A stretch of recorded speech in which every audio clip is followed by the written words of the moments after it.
Microsoft 365 has become the backbone of how modern businesses collaborate, communicate, and manage information. From email and file sharing to identity and access, it's the core of daily operations. But with this flexibility comes complexity. The same features that make Microsoft 365 powerful also introduce risk if not properly configured and monitored.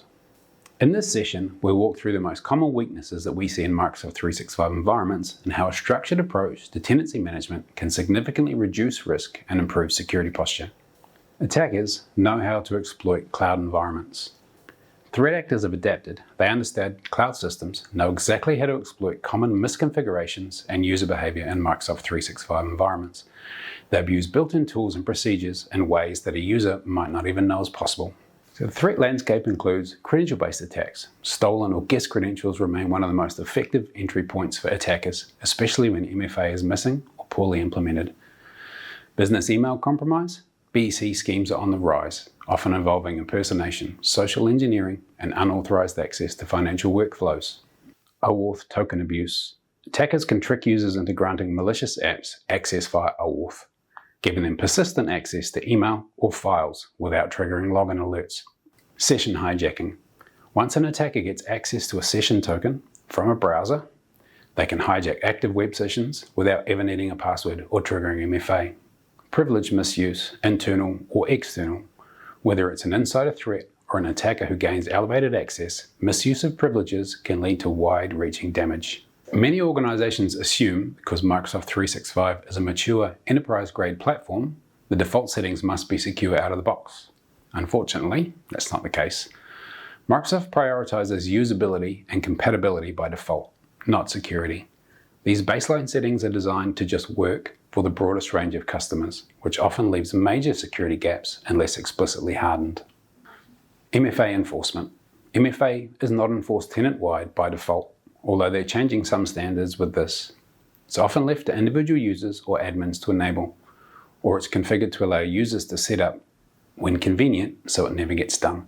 Without enforced MFA, any stolen or guest password becomes full access to the account, email, files, Teams, anything in the organization the user has access to. Attackers know this. Phishing and credential stuffing attacks are extremely effective when MFA isn't enforced. And as with other things, attackers have evolved to be able to bypass it when it is enforced.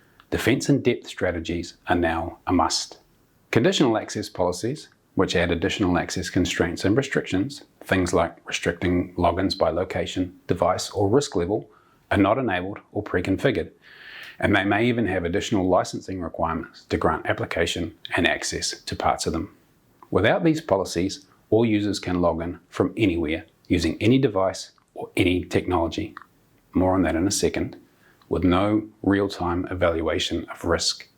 An attacker who got hold of a user's credentials could log in from an overseas IP address or on a random unmanaged phone, but the sign-in and alerting looks exactly like any legitimate user login.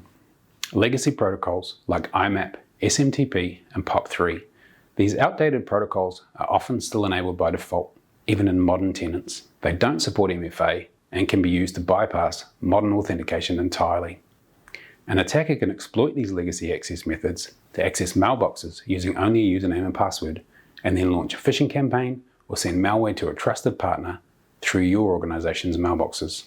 Microsoft 365 does not enforce a least privilege model by default. Admins are often over-permissioned and users get assigned roles they don't require or roles that give them access they shouldn't have or need to do their normal jobs. Broad permissions increase the blast radius of any compromised account. A normal user who had global admin access getting breached puts the entire tenant at risk. Being able to access any mailbox or SharePoint, turn off compliance, or change authentication settings. Many critical audit logs, such as mailbox access, sign-ins, or role changes, are either not enabled or not retained long enough by default. There's also no centralized monitoring unless someone sets it up.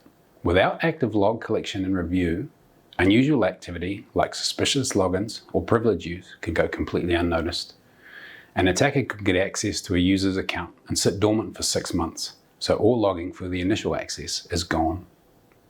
You might not even realize a breach has occurred until the data is leaked or ransomed or destroyed.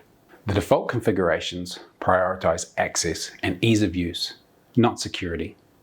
They have gotten better over time, but still. They're meant to get you started, and they are not secure by modern standards.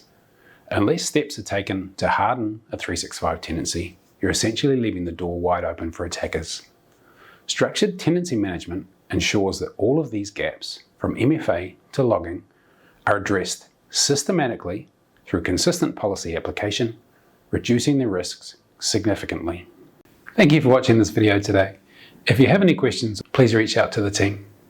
If you like this video, please check out the other videos in the series, and we'll see you next time.